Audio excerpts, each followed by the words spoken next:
Look, drones are coming to destroy us all, okay? Drones are going to be everywhere, and it's going to destroy everything, and they're going to carry thermonuclear weapons and take down all the planes. At least that's what you might hear in the news media whenever something happens with a drone.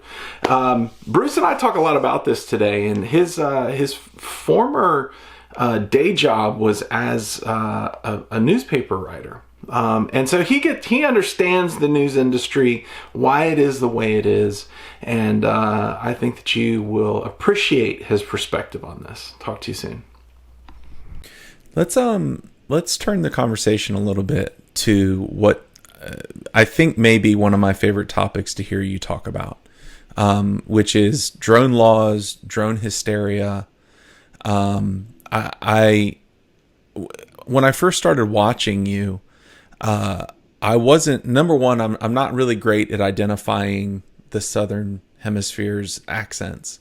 So I couldn't tell if you were from England or Scotland or New Zealand. I didn't even know you were from New Zealand. And you were more informed on the U.S. drone laws than I think anybody I had seen at the time. How do the laws of New Zealand differ from the laws of the U.S. in terms of RC model craft and drones in general? Well, like most countries, we have our good points and bad points. The first thing is that they've introduced some bad issues, such as you need to get the permission of the owner of any property that you fly over before you can fly over it. And that's a real constraint on where it's like going to a bando. If you go there and don't get permission, you're breaking the law. It's really, really bad. It's not just a case of they can say, get out. They can actually prosecute you for breaching the civil aviation regulations.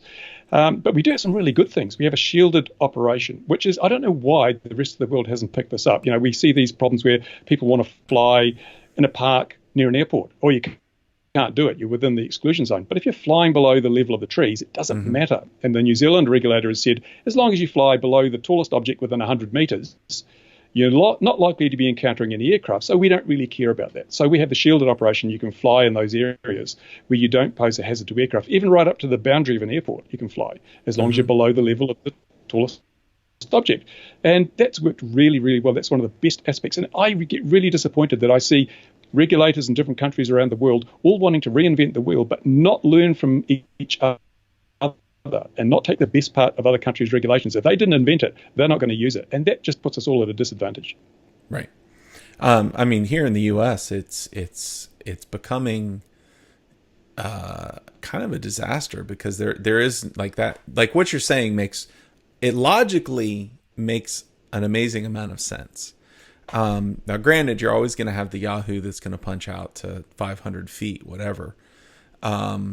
But, in my region where I am, it's all Class C.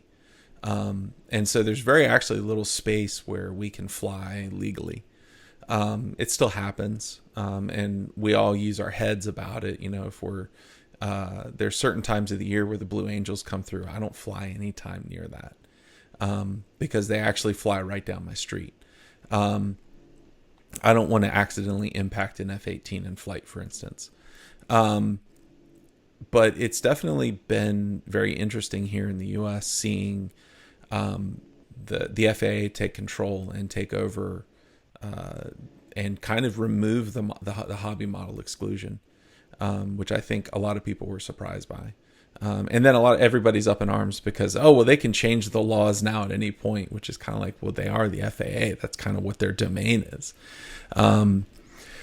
So one of the things that it definitely feels like, though, that any incident with drones generates a hysteria. Why do you think that is? It's basically the media. I mean, the media has, and the business I sold back in 1999 was actually an online news service. I set up an online news service, and in 1999 it was ranked the third most trafficked website in the world by Nielsen Net Ratings. It was ahead of CNN, BBC, Fox News, and even Playboy.com. That's how big it was. So I sold that, and that gave me some money to play around with.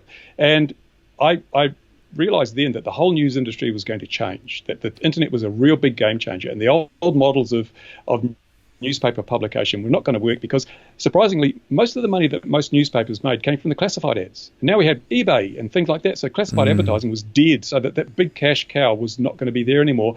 They have to try and make money out of the news, but the news had become a commodity. And so I figured, there's going to be big changes. And that's what's happened. You've got sites now that clickbait's the thing. We've got to get people in to watch or read our news pages or watch our videos. The only way to do that is to sensationalize everything, make everything a massive drama and disaster. And what better than drones? Because they could bring down an airliner. So they have all these sensationalist headlines to get people in. They've vilified our hobby to boost their bottom lines. And as someone who comes from the news industry, I know why they're doing it. I can understand why they're doing it, but it doesn't make it right. And I rally against this all the time. But they're not interested. Every time I see in the local media a headline which is patently wrong or a drone story which is patently wrong, I email them and say, look, I want to correct you on the facts, and I get totally ignored. That's what happens. They just don't want to know because it's not in their own interests to acknowledge the fact that they're publishing rubbish. Well, there was the notorious incident in England where, a drone grounded flights for 2 days, and then turns out it probably wasn't a drone. No one knows what it was. That's a perfect example because we had the world's media there camped out for 3 days with their long lenses and keeping a vigil, and we had people every phone's got a camera, yet not one person managed to get a picture of this damn drone. And apparently it was in the air for 40, 50 minutes at a time. And I don't know any multi-rotor drones that will stay up for that long. And it came back time and time again, but no one was ready to get it with a camera. And then they installed all this drone detection equipment, but they never detected anything. Yet it's always mentioned in the media as when drones closed the Gatwick airport. And I constantly try and correct them, but they're not interested. And of course, the anti-drone community, which includes certain vested interests such as airline pilots, for some reason they are very anti-drone. They will always bring this up again and again. And because airline pilots have epaulets, then they are a trust and true source of information. Notice that airline pilots no longer see UFOs; they only see drones. So aliens are flying drones. Right. Now, you did make a video a few weeks or maybe a month ago, where you said that you thought maybe the drone hysteria was dying down.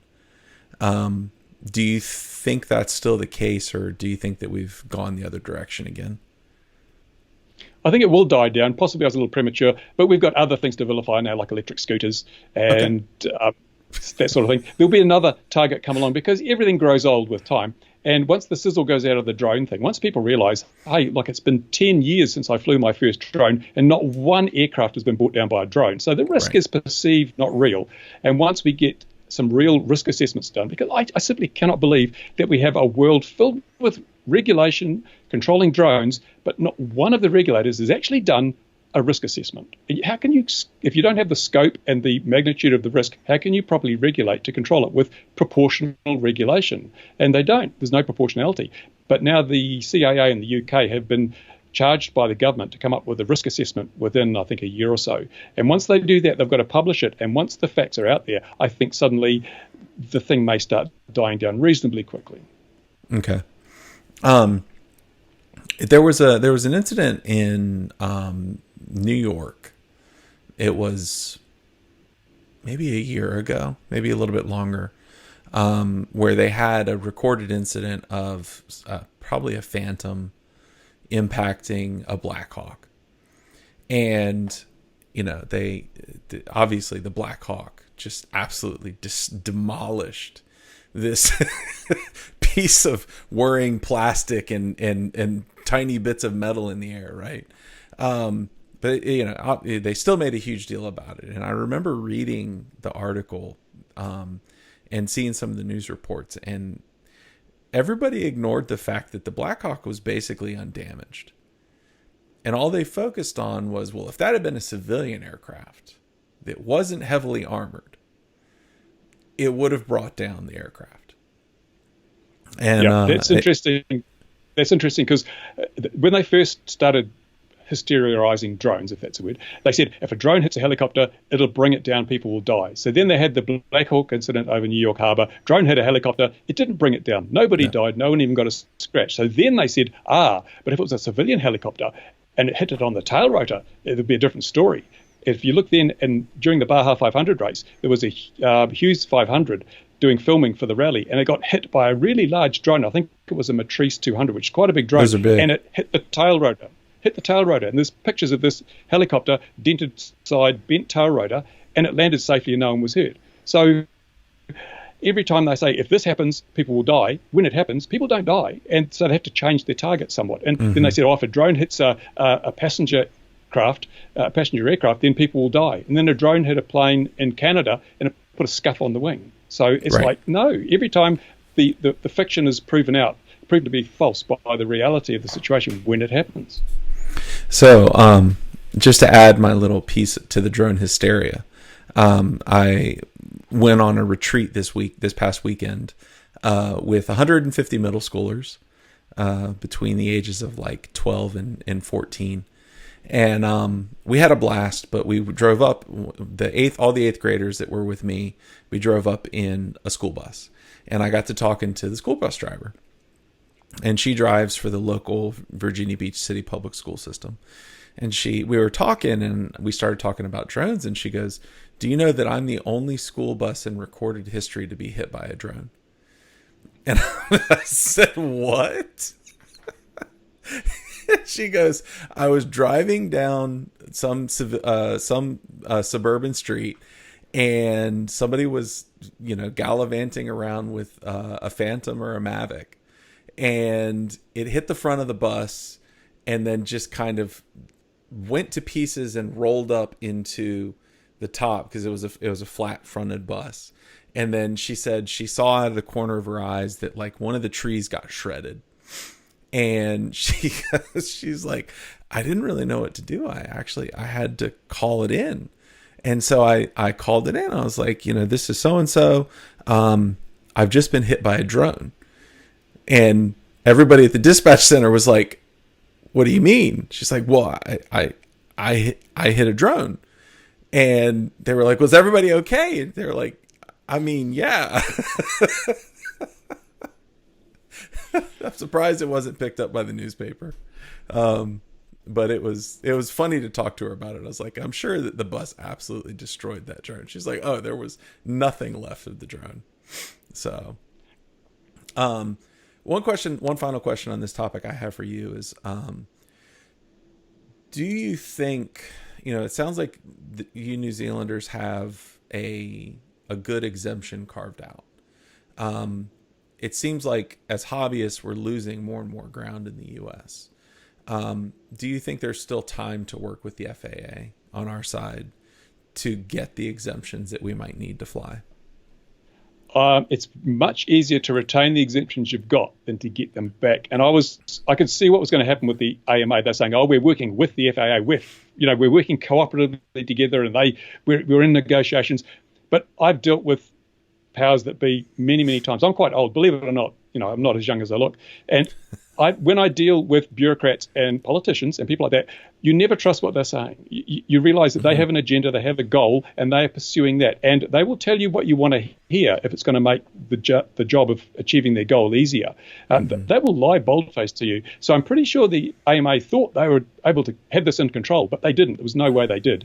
And that's why I was not surprised when Section 336 was repealed, and when suddenly the FAA turns around and says, "Sorry guys, you're limited to 400 feet," despite what was formerly some kind of understanding. You cannot trust a bureaucrat or a politician to even honour their word. It doesn't work that way. So when I deal with those situations, I tend to be quite aggressive. And people say, "Well, you're just being aggressive. You should be more mellow and try and work with them." No, you can't work with a lot of these people. You have to judge each situation, but you've got to be prepared to be aggressive and ask for more than you think you're going to get, and stand up for your rights. I get into a lot of trouble because I stand up for my rights and I'm principled, and I don't accept what these people say.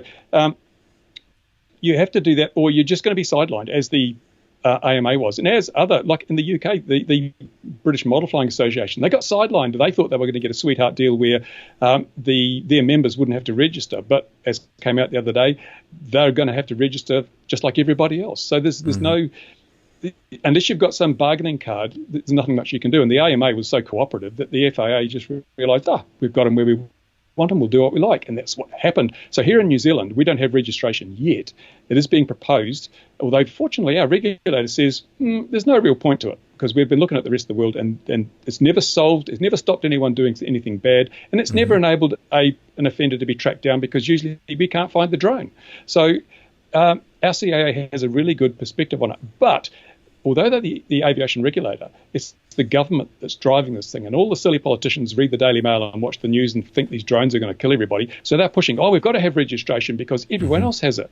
That's not a justification. So I'm working very, very hard to ankle tap the bureaucrats and the politicians and provide them with lots and lots of information, and hopefully to avoid the situation where we lose the freedom to fly anonymously. Well, that's not anonymous, but fly without being presumed to be guilty of something and having to prove our innocence by holding up a registration card. And that's where I'm coming from. So I'm not surprised when these things happen, but I think the model bodies should have worked an awful lot harder than they have to preserve the rights of model flyers. Okay. I don't disagree with you. You know, at the end of the day, Bruce's stance that you can't trust a politician is probably good for all of us to remember. The AMA and the British equivalent have given up a lot, and it's unfortunate. We've lost the exemption here in the US, and as a result, we're now on borrowed time, and it's changing the way that the drone industry and the hobbyists are going to fly. In our next episode, we actually get into some really personal stuff with Bruce. I'm not going to ruin it for you, but we talk a lot about some things that Bruce is dealing with. But then eventually it turns into just this great conversation where we just kind of shoot the breeze and talk about a bunch of stuff. It was a real blast to talk to him. I'd like to thank my patrons once again. If you are one of my patrons, thank you. You guys are awesome. If you're interested in being a patron, link in the description below. It's fun. I really enjoy interacting with my patrons, and it's one of the things I enjoy the most about this. So anyways, I will see y'all soon. Bye. Actually, real quick before we go, I'm still looking for Edward Gein. It's not just the landscaper thing. I need to talk to his mail carrier as well. So if any of you know Edward, please just let him know that I'm trying to get in touch with him. Like I said, it's something about the channel. I really shouldn't even be saying this, but anyways, if you know Edward, just let him know I'm looking for him. I'll talk to y'all soon. Bye.